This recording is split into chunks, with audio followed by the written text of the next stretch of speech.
अस्सलाम वालेकुम वीवर्स, कैसे हैं आप? उम्मीद है कि आप खैरियत से होंगे। आज की इस क्लास में हम 5 important advance English structure discuss करेंगे, जिसमें हम in someone's name, resort to, nothing can be off, worn out, so called, इनको हम डिस्कस कर लेंगे। ये स्ट्रक्चर्स हम कब इस्तेमाल करते हैं, कौन से ऐसे उर्दू के जुमले हैं जिनको इंग्लिश में ट्रांसलेट करने के लिए हम इन स्ट्रक्चर्स का इस्तेमाल करते हैं, जो कि इंग्लिश बोलने में ये बहुत ज़्यादा काम आते हैं। वो तमाम व्यूअर्स जिन्होंने अभी तक चैनल सब्सक्राइब नहीं किया है, आप चैनल सब्सक्राइब करके बेल का आइकन दबा लें ताकि हर नोटिफिकेशन आपको आसानी से मिल सकें। तो आइए इन 5 स्ट्रक्चर्स को वन बाय वन मिसालों से हम समझने की कोशिश कर लेंगे। पहला है हमारे पास इन समवन्स नेम। ये इस्तेमाल होता है के नाम पे। हम अक्सर अपने उर्दू जुमलों में ये इस्तेमाल कर लेते हैं, जैसे कि मैं फ़लानी के नाम पे कुछ खोलना चाहता हूँ, ये प्रॉपर्टी उसके नाम पे है।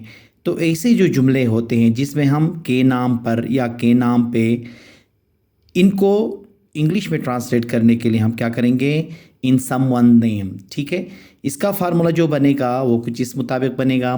पहले सेंटेंस, फिर उसके बाद इन समवन्स नेम।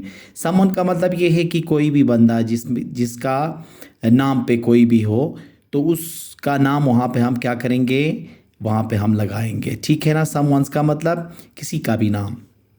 जैसे कि देखें, मैं अपने वालिद का नाम पर स्कूल खोलना चाहता हूँ। मैं अपने वालिद के नाम पर स्कूल खोलना चाहता हूँ।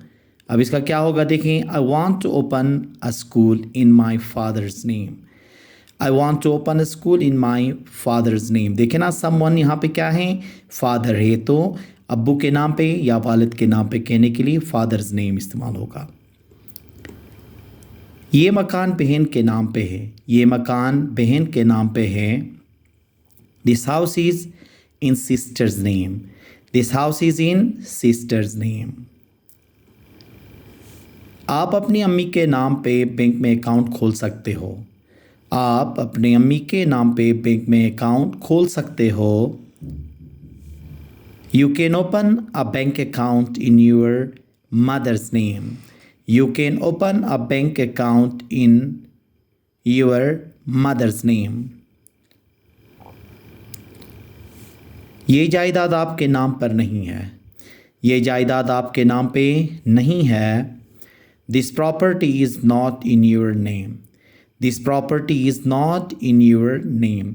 तो नाम पे कहने के लिए हम क्या इस्तेमाल करेंगे, इन समवन नेम। अब समवन की जगह में आप क्या करेंगे, अगर माँ हो गई तो मदर, अगर भाई हो गया तो ब्रदर्स। ठीक है, इसी तरह से इस स्ट्रक्चर का हम इस्तेमाल कर सकते हैं।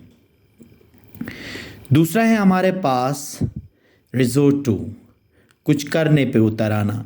इसको हम कहते हैं शुरू करना भी कह सकते हैं। जैसे कि हम कहते हैं ना कि वो गालियाँ देने पे उतर आया, लड़ने पे उतर आया, ठीक है, मारने पे उतर आया। ऐसे वाले जो जुमले होते हैं जिसमें उतर आना, इसके लिए हम क्या इस्तेमाल करेंगे, रिजोर्ट टू का इस्तेमाल करेंगे।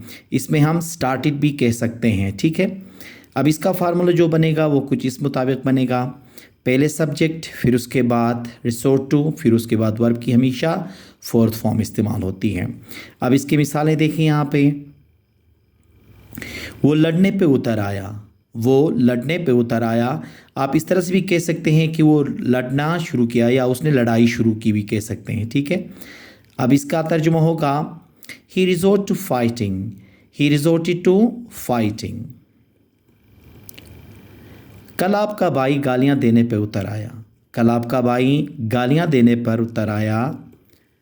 Yesterday your brother resorted to abusing. Yesterday your brother resorted to abusing. वो अपनी गाड़ी फ़रोख्त करने पर उतर आया है। वो अपनी गाड़ी फ़रोख्त करने पर उतर आया है। He has resorted to selling his car. He has resorted to selling his car. वो मारने पे उतर आया। वो मारने पे उतर आया। He resorted to beating. He resorted to beating. तो किसी काम के करने पे उतर आना या तो मजबूरी के तौर पे होती है या ज़िद करके किसी चीज़ को शुरू किया जाता है। तो उस सेंस में हम क्या इस्तेमाल करते हैं, रिजोर्ट टू का इस्तेमाल करते हैं, जिसका मतलब है कुछ करने पे उतर आना। थर्ड है nothing can be of. Nothing can be of इस्तेमाल होता है का कुछ नहीं हो सकता। अक्सर हम कहते हैं ना कि आपका तो कुछ नहीं हो सकता है, फलाना का भी कुछ भी नहीं हो सकता। इसी तरह कहते हो कि आपकी इस गाड़ी का कुछ नहीं हो सकता है। ठीक है, मुख्तलिफ सिचुएशन में हम ऐसे ही जुमले इस्तेमाल करते हैं। अब इसका जो फार्मूला होगा, पहले नथिंग कैन बी ऑफ लगाएंगे, फिर उसके बाद अदर वर्ड्स। अब अदर वर्ड्स के अंदर ठीक है कोई नाम भी आ सकता है किसी चीज़ का, ठीक है, ऑब्जेक्ट आ सकता है। अब जैसे कि देखें, आपका कुछ नहीं हो सकता, आपका कुछ नहीं हो सकता। Nothing can be of you, nothing can be of you. अब उनका कुछ नहीं हो सकता, अब उनका कुछ नहीं हो सकता। Nothing can be of them now, nothing can be of them now. अब आपकी गाड़ी का कुछ नहीं हो सकता, अब आपकी गाड़ी का कुछ नहीं हो सकता। ये उस सिचुएशन में आप कह सकते हो कि वो ज़्यादा ख़राब हुई है, वो बन नहीं रही हो या रिपेयर होने के चांसेस नहीं हैं, तो उस वक्त ये जुमला हम इस्तेमाल कर सकते हैं।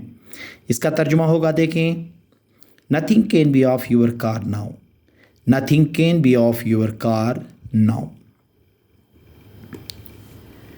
अब आपके रिज़ल्ट का कुछ नहीं हो सकता, अब आपके रिज़ल्ट का कुछ नहीं हो सकता। Nothing can be of your result now, nothing can be of your result now. ये कब कहेंगे कि रिज़ल्ट निकलने के बाद अगर रिज़ल्ट ख़राब आता है तो अब उससे हम ये कहते हैं कि अभी आपका ये रिज़ल्ट इसका कुछ नहीं हो सकता, तो उस सेंस में हम ये इस्तेमाल कर सकते हैं। फोर्थ है हमारे पास वॉर्न आउट। ये वॉर्न आउट इस्तेमाल होता है बोसीदा होना या किसी चीज़ का फट जाना, ठीक है। जैसे कि हम कहते हैं ना कि ये बैग फटा हुआ है, ये वर्दी फटी हुई है, ये शर्ट फटी हुई है या फट गई है, या बोसीदा है, या जूते बोसीदा हैं, तो उस सेंस में ये इस्तेमाल होता है। उसके लिए क्या इस्तेमाल करेंगे हम, वॉर्न आउट का इस्तेमाल करेंगे। अब इसका फॉर्मूला कैसे बनता है, देखें, पहले सब्जेक्ट होगा, फिर उसके बाद वर्ब, चाहे यहाँ पे स्टेट वर्ब हो या हेल्पिंग वर्ब हो, ठीक है, आगे वॉर्न आउट लगाएंगे।